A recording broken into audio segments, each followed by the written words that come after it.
Quiero invitarles a que abran sus Biblias en el Salmo 133 y continuemos con nuestra serie Cantos para peregrinar en un mundo caído, confiando en Dios por medio de los salmos. El Salmo 133 en nuestra serie sobre confiando en Dios por medio de los salmos. Este es el mensaje número 17 y se llama Canto de bendición. Canto de bendición. El Salmo 133 dice así la palabra de Dios. Cuán bueno y cuán agradable es que los hermanos convivan en armonía. Es como el buen aceite que desde la cabeza va descendiendo por la barba de Aarón hasta el borde de sus vestiduras. Es como el rocío de Hermón que va descendiendo sobre los montes de Sión. Donde se da esta armonía, el Señor concede bendición y vida eterna. Oremos.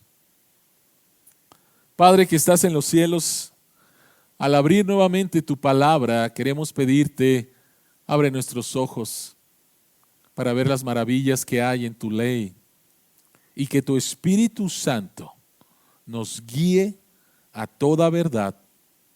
Amén. Amén. Cuando le dices a alguien, Dios te bendiga, ¿qué es lo que le estás diciendo? ¿Qué clase de bendición estás pidiéndole a Dios que le dé a esa persona? Cuando hablamos acerca de bendición, principalmente pensamos en bendiciones materiales. Así que te vuelvo a preguntar. Cuando tú le dices a alguien, Dios te bendiga, ¿qué es lo que estás pensando? Ahora, hay algunas iglesias, hay algunos predicadores, malos predicadores, que enseñan que las bendiciones de Dios son simplemente y principalmente materiales.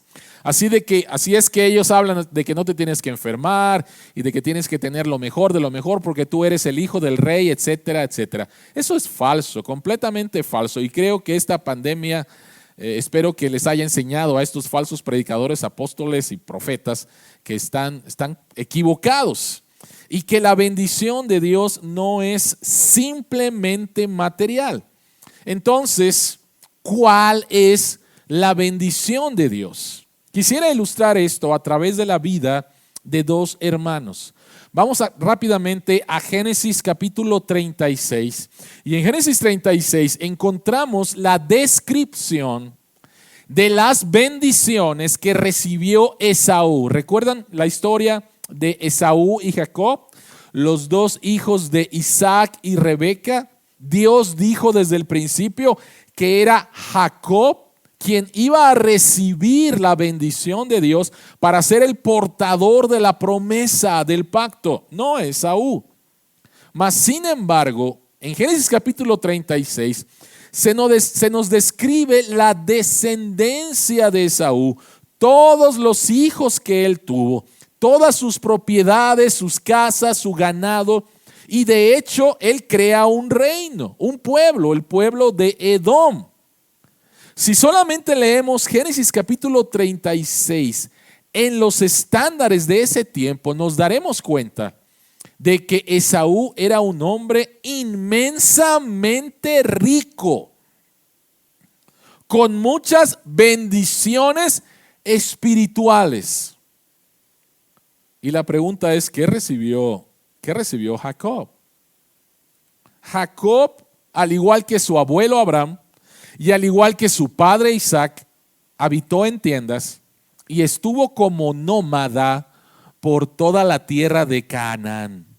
Sí tenía posesiones materiales, pero si comparamos, ¿quién tenía más bendiciones materiales? Si Esaú o Jacob, tendríamos que decir que Esaú. Pero la palabra de Dios nos dice que la bendición, el favor de Dios, no era sobre Esaú y todas sus posesiones materiales, sino era sobre Jacob.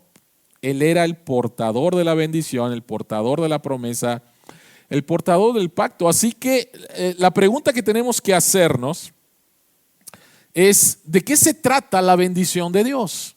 Si el día de hoy alguien te dijera, Dios quiere darte una bendición y te lo va a cumplir, ¿qué le dirías?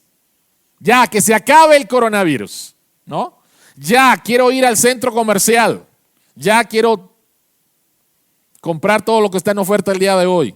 Ya quiero que mis hijos salgan de casa, ¿sí? Ya quiero irme de vacaciones. Y es entendible. Es completamente entendible. Han sido meses muy difíciles y nuestro corazón anhela eso. Pero las bendiciones de Dios son solamente eso. ¿Cuál es la bendición de Dios y cómo la podemos experimentar? Esa es la pregunta que queremos contestar a través de este pequeño salmo de ascensión. Son solamente 3 versículos y la pregunta que queremos contestar es: ¿cómo puedes experimentar la bendición de Dios? ¿Cómo puedes experimentar la bendición de Dios? 3 cosas, ustedes tienen sus bosquejos.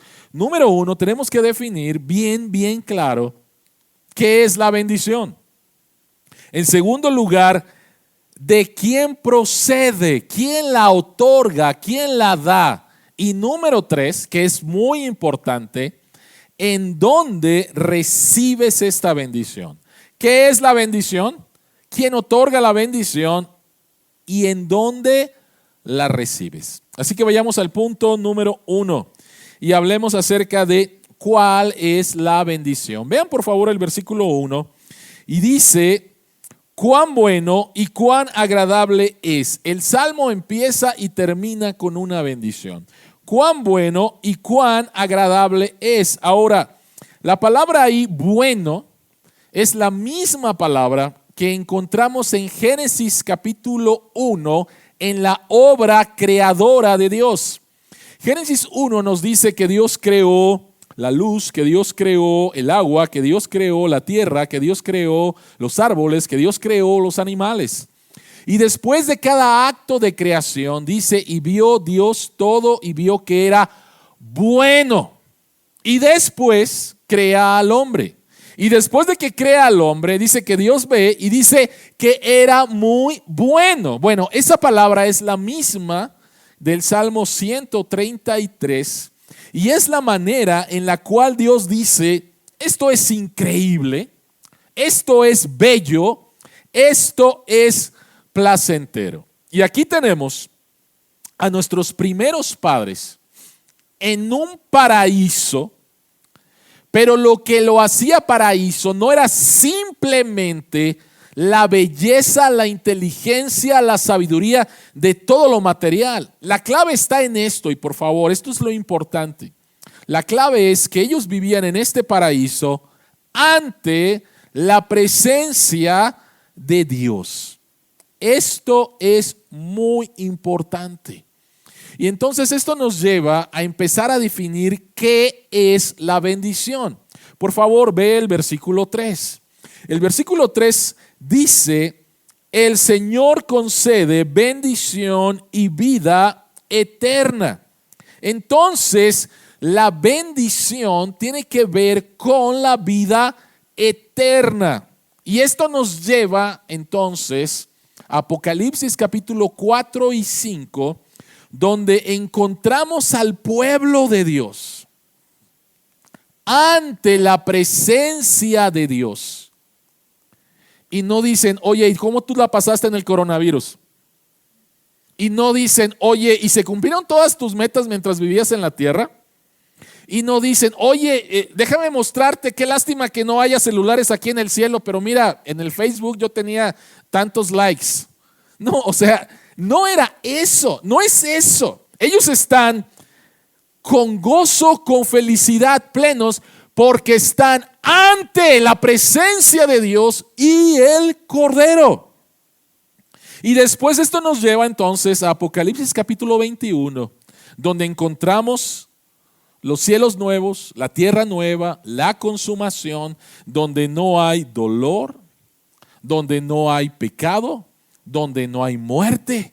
Y tenemos entonces al pueblo de Dios en la presencia de Dios. ¿Qué es la bendición?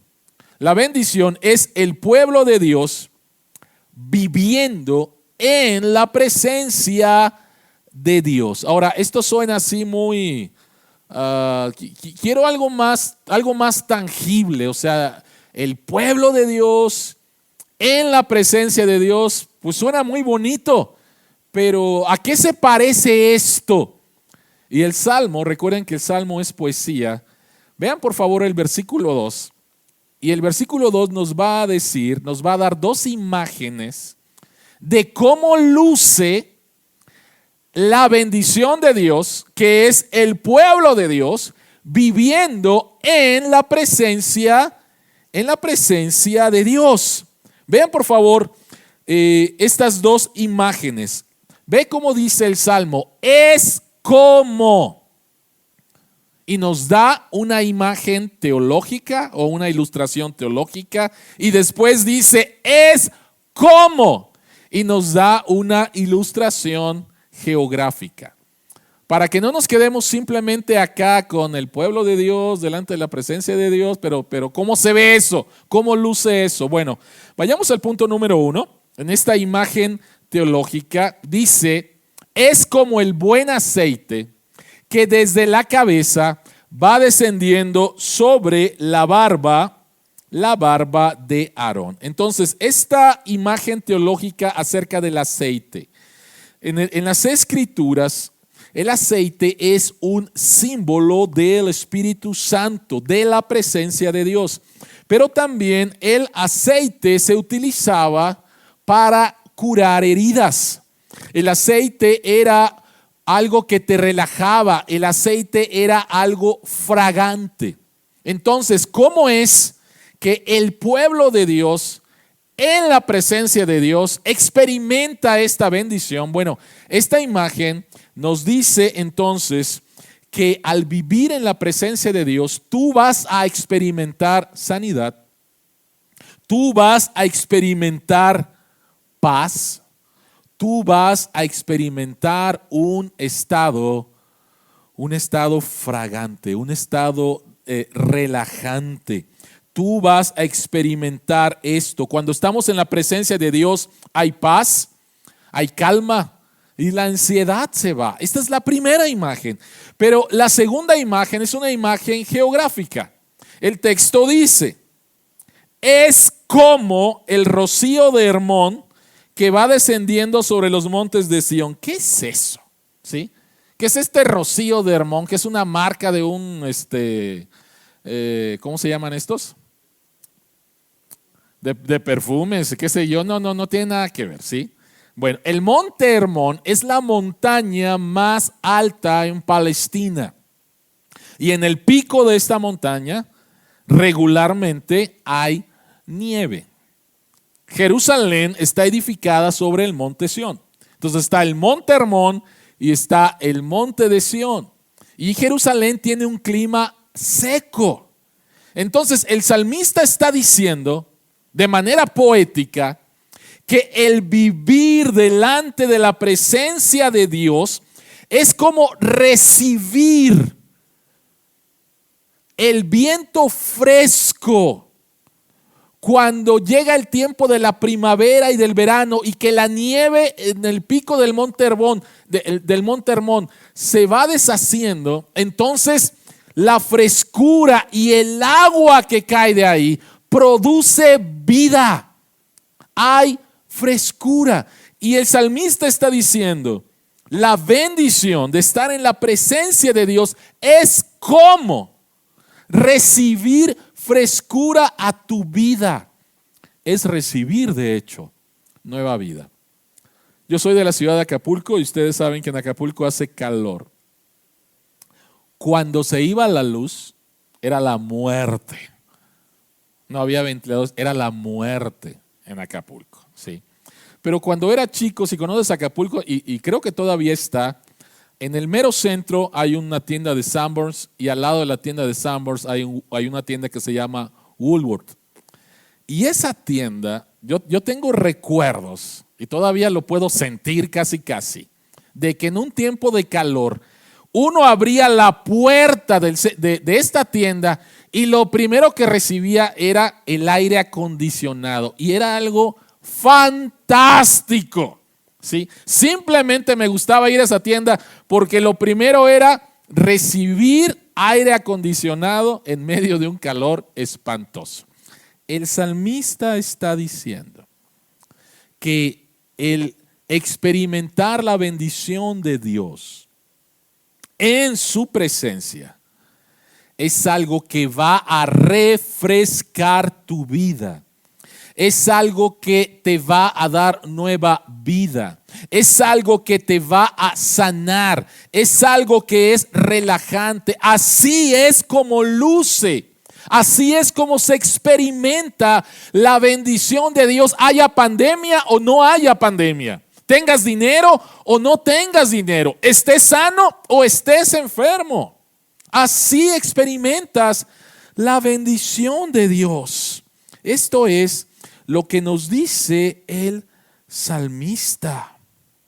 Ahora, si esa es la bendición de Dios, la siguiente pregunta, punto número 2, es ¿de quién viene esta bendición?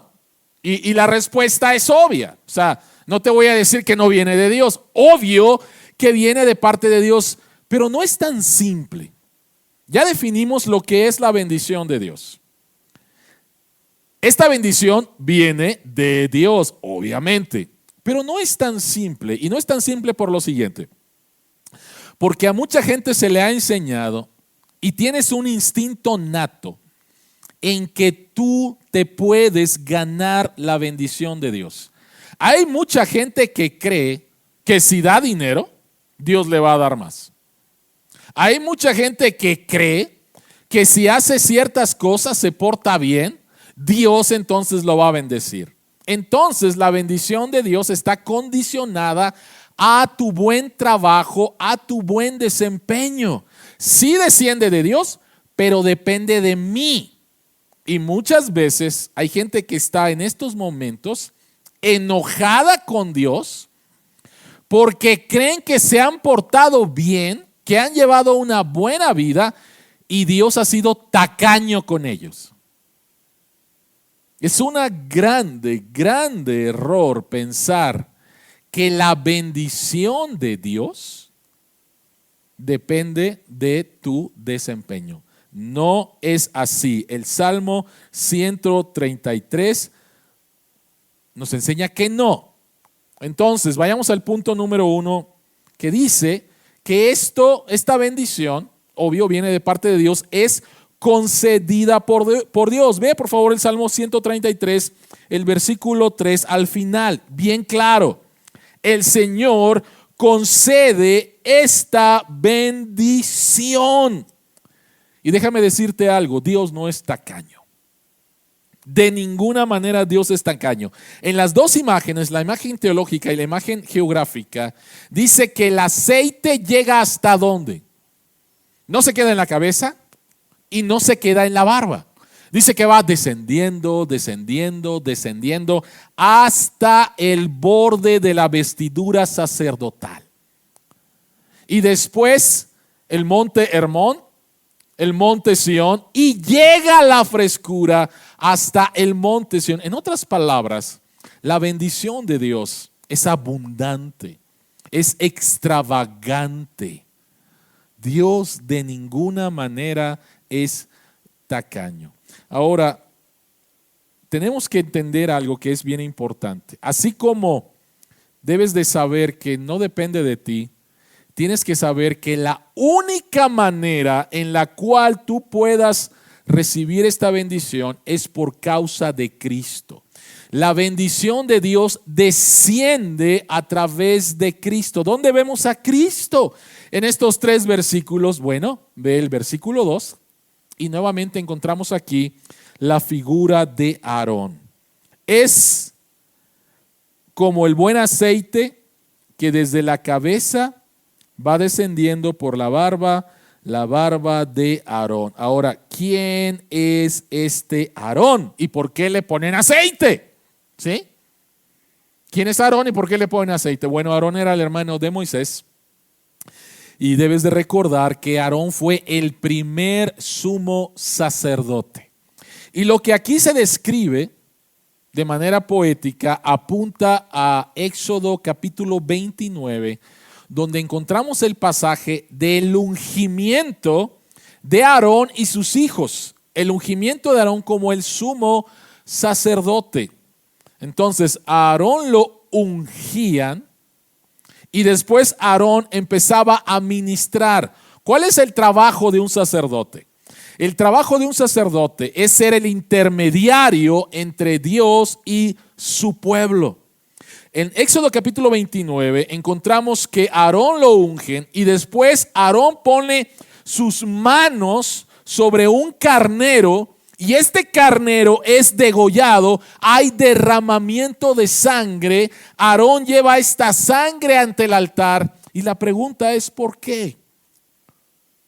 Creo que muchos de ustedes saben cuál es la respuesta. Si el sacerdote era un intermediario entre Dios y su pueblo, ¿por qué lo hacía? Dios no puede tener relación con un pueblo pecador. Entonces el sacerdote en representación del pueblo de Dios, recuerden que el sacerdote llevaba una placa aquí en el pecho con 12 piedras, cada piedra representando a una de las tribus de Israel. Entonces él representando al pueblo de Dios, primeramente tenía que haber un derramamiento de sangre, tenía que haber una persona que simbolizaba los pecados del pueblo de Dios, un sustituto para que entonces Dios perdonara a su pueblo y pudiera tener comunión con él y el pueblo de Dios recibir entonces la bendición de vivir en la presencia de Dios. El sumo sacerdote primeramente tenía que hacer un sacrificio por sí mismo porque era un pecador. Y después un sacrificio por todo el pueblo que representaba para presentarse delante de Dios. La Escritura nos dice que el verdadero sumo sacerdote es nuestro Señor Jesucristo. Y a diferencia de Aarón, nuestro Señor Jesucristo no tuvo que hacer un sacrificio por sí mismo, por sus pecados, porque Él no tenía ningún pecado. Todo lo contrario. Él como sumo sacerdote al mismo tiempo es la víctima. Él como sumo sacerdote verdaderamente es nuestro sustituto. Él como nuestro sumo sacerdote derramó su sangre para que pudiéramos entonces ahora recibir el perdón de Dios y vivir ante la presencia de Dios y recibir esta bendición que sana, que refresca, que da nueva vida. Eso es lo que hace Jesucristo. Y quiero dejar algo bastante claro aquí. Este texto y el libro de Hebreos que habla acerca de Jesucristo como nuestro sumo sacerdote nos enseña entonces que no podemos recibir ninguna bendición de Dios aparte de Cristo. ¿Lo escuchaste? No podemos recibir ninguna bendición de parte de Dios aparte de Cristo. No existe, no es posible. Por eso tenemos que recordar que en la cruz Jesucristo, a través de su vida perfecta, ganó para ti todas las bendiciones que tú recibes. No es por tu buen desempeño o por tu mal desempeño. Es por el perfecto desempeño de nuestro sumo sacerdote, por medio del cual experimentamos esta bendición. Ahora, la tercera pregunta o el tercer punto es: ¿de dónde o mejor dicho, en dónde desciende esta bendición. Ya definimos cuál es la bendición, quién da esta bendición. Aparte de Cristo no hay bendición, pero la pregunta es ¿dónde la recibimos? ¿Dónde la recibimos? En Texas, creo que solamente en Texas, hay un parque acuático que tiene un nombre bien en alemán que no lo puedo pronunciar. Es quién sabe qué cosa, ¿sí? Como familia, siendo mi hijo chico, tuvimos la oportunidad de ir, me parece, 2 veces a este parque acuático. Y en la zona de los niños había un lugar bastante especial, porque era una cubeta grandotota, ¿sí? Una cubeta grande arriba, y a esta cubeta poco a poco le caía agua y la cubeta se iba moviendo, y después desparramaba toda el agua sobre los niños. Entonces era muy, muy agradable ver a los niños ahí esperando, y cuando les caía todo el chorro de agua, todos riéndose y contentos. Si tú no estabas en el lugar donde caía el agua, pues no ibas a recibir absolutamente nada. La pregunta es, ¿en dónde recibimos no un chorrito de agua, no 100 litros de agua? ¿En dónde recibimos la bendición de Dios que es como las cataratas del río Niágara? ¿En dónde recibimos esta bendición que Cristo ganó por nosotros, que solamente viene de Él, que es algo fresco, que es nueva vida, que es paz? ¿En dónde la recibimos? Y a lo mejor te vas a sorprender. Vean por favor el versículo 1. Cuán bueno y cuán agradable es que los hermanos convivan en armonía. El Señor concede esta bendición donde está el pueblo de Dios junto. ¿En dónde se recibe esta bendición? En donde está el pueblo de Dios junto. Y el Nuevo Testamento nos enseña esta verdad vez tras vez. Por favor, la bendición de Dios se concede solo y solo donde el pueblo de Dios está junto. No es sobre individuos, es sobre un pueblo, el pueblo que Él salvó, es sobre la iglesia. Y como dije hace un momento, el Nuevo Testamento nos enseña esto de muchas maneras. Vamos a Hechos capítulo 2, el versículo 42, dice lo siguiente, hablando de la primera iglesia.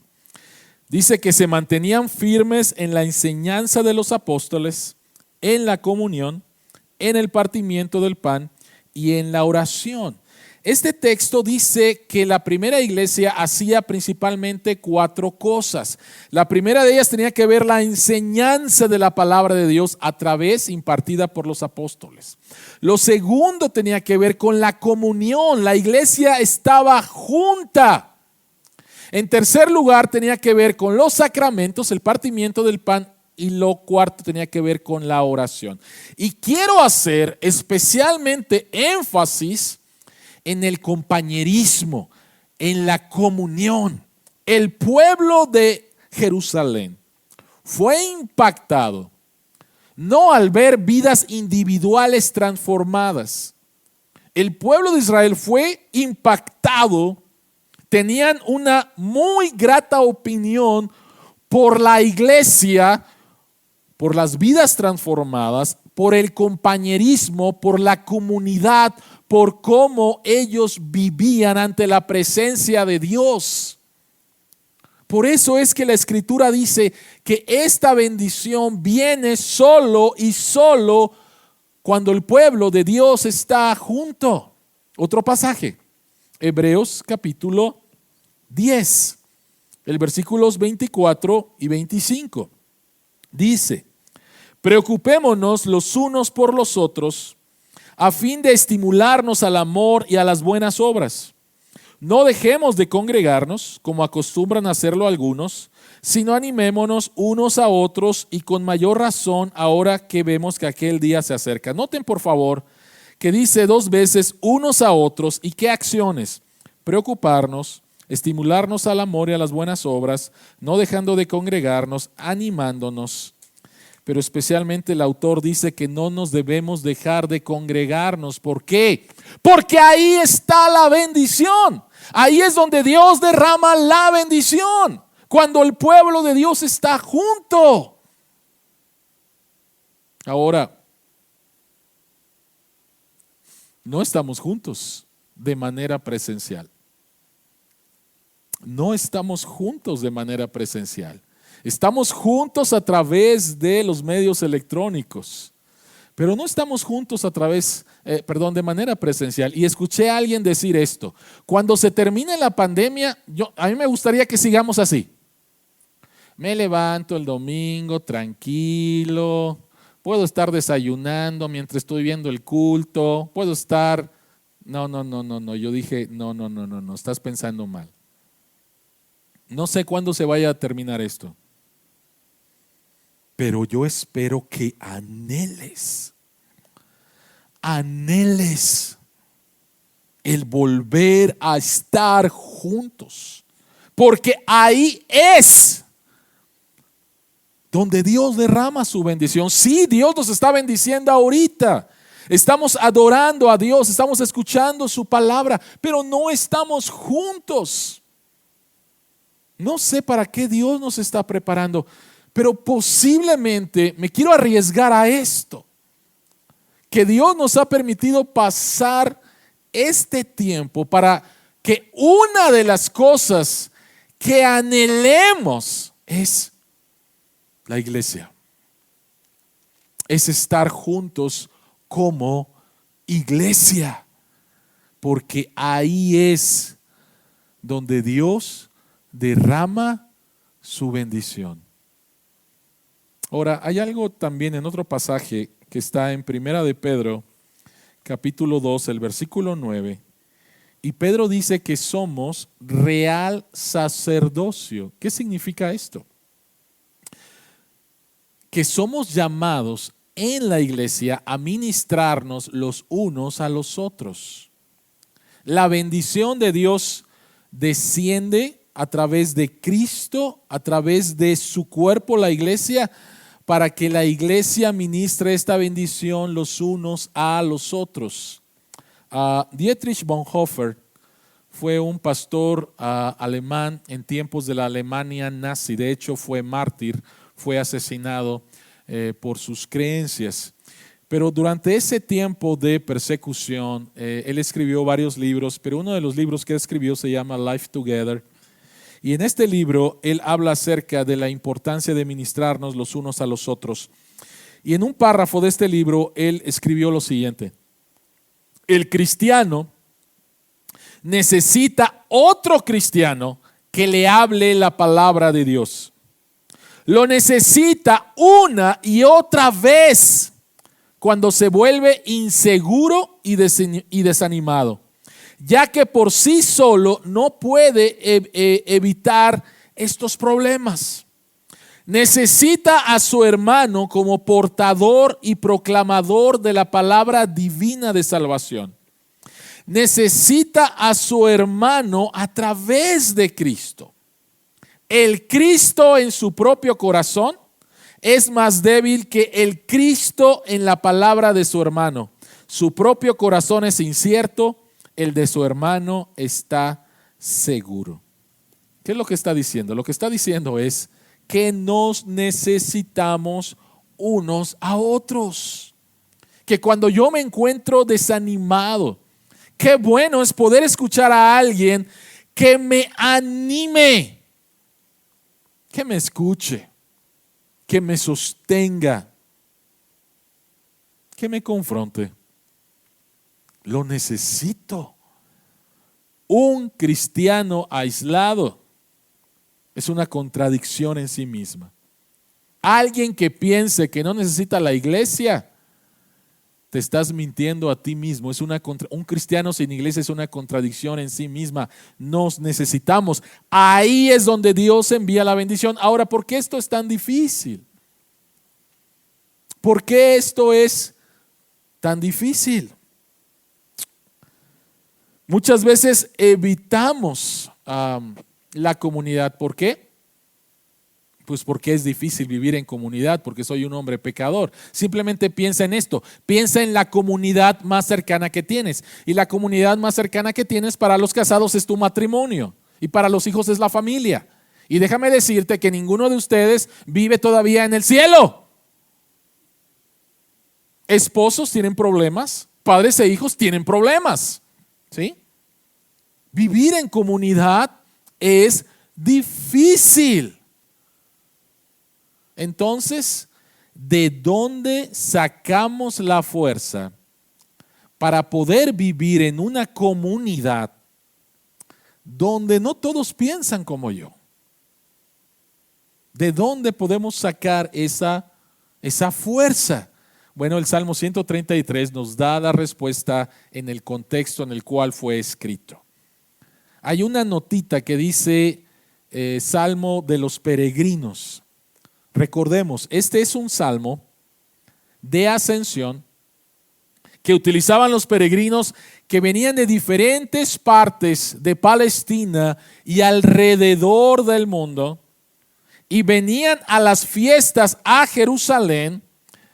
Sí, eran judíos, pero habían nacido en diferentes países. La lengua era diferente, las costumbres diferentes. Pero lo que los unía a ellos es poder llegar al templo y adorar a Dios, su Salvador. Eso era lo que los mantenía unidos. En otras palabras, querida iglesia, somos diferentes, venimos de diferentes trasfondos, tenemos diferentes equipos de fútbol, en política diferimos, las costumbres de nuestras familias son diferentes, pero lo que nos debe de unir y lo que debemos de buscar es que solamente a través de Cristo es que podemos experimentar esta unidad en lo diverso que somos. La Biblia no nos llama a ser uniformes, la Biblia nos llama a ser unidos. Y en medio de nuestras diferencias tenemos que buscar siempre la unidad alrededor de Cristo. Es más lo que nos une en Cristo que cualquier otra diferencia, y mucho ojo con las diferencias políticas. Es mucho más lo que nos une en Cristo que todo lo demás. Y somos llamados, querida iglesia, como dice Efesios capítulo 4, a guardar la unidad de la fe en Cristo. Cristo como su fundamento, de quien proviene esta bendición. ¿A qué nos llama este pasaje? ¿Cómo podemos aplicarlo este pasaje? Déjame decirte dos cosas en especial. Número uno, yo espero que anheles y estés orando por el día en que nos podamos juntar nuevamente. Si no es así, tienes que pedirle perdón a Dios. Porque entonces pudiera ser que estés haciendo de tu cristianismo, Dios y yo, punto, no necesito a nadie. No es así.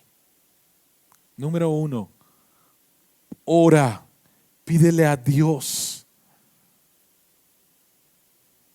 anhelar el estar con la iglesia.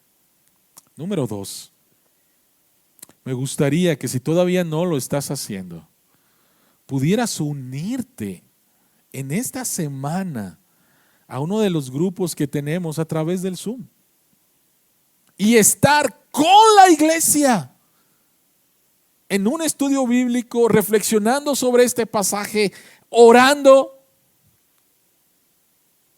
Ahí es donde Dios envía la bendición. Dios envía la bendición cuando la iglesia está reunida de manera presencial. Y Dios envía su bendición cuando la iglesia está en pequeños grupos. Ahí está la iglesia. Y también me gustaría invitarte a que si no has visto, no has escuchado a alguien de tu familia, de la iglesia, esta semana pudieras tomar el teléfono, mandarle un mensaje de texto y preguntar y decirle: te extraño. ¿Cómo estás? ¿Cómo puedo orar por ti? Y hay muchísimas otras cosas que pudiéramos decir. Pero la bendición que es estar en la presencia de Dios, que desciende a través de Cristo al cuerpo de Cristo, la iglesia, se da cuando la iglesia está junta. Querida iglesia, pidámosle al Señor que pronto estemos juntos, pero mientras tanto, vivamos como iglesia. En estos tiempos de pandemia, llamándonos, buscándonos, orando los unos por los otros, mostrando el amor de Cristo que ha sido derramado en nuestros corazones por su Espíritu Santo. Oremos. Padre que estás en los cielos, te queremos dar las gracias por la bendición que nos has dado a través de Cristo. Merecedores no lo somos. Tú nos buscaste, nos hallaste, nos trajiste de vuelta al redil, nos diste el privilegio de ser hijos, nos diste el privilegio de llamarte Padre. Y sí, Señor, nos has dado tantas bendiciones materiales, pero la bendición más importante es el poder estar en tu presencia, experimentando la nueva vida, la frescura, la fragancia, la sanidad que trae tu Espíritu Santo, Señor, a tu pueblo. Padre que estás en los cielos, vivimos en tiempos extraños, donde no podemos estar juntos, y tu palabra dice que ahí donde estamos juntos es donde tú envías la bendición. Señor, te pedimos que pronto podamos estar juntos, pero mientras esto ocurre, te rogamos en el nombre de Jesús, permítenos, Señor, vivir como iglesia, aun cuando no nos podamos congregar. Padre, perdónanos porque a veces hemos tratado a tu iglesia desde un punto de vista comercial. Si solamente me sirve a mí, ¿qué me sirve a mí? Padre, perdónanos por esta mentalidad de consumismo y permite, Padre, que anhelemos, busquemos, experimentemos, Señor, la bendición que tú das a tu pueblo junto. En el nombre de Jesús oramos. Amén.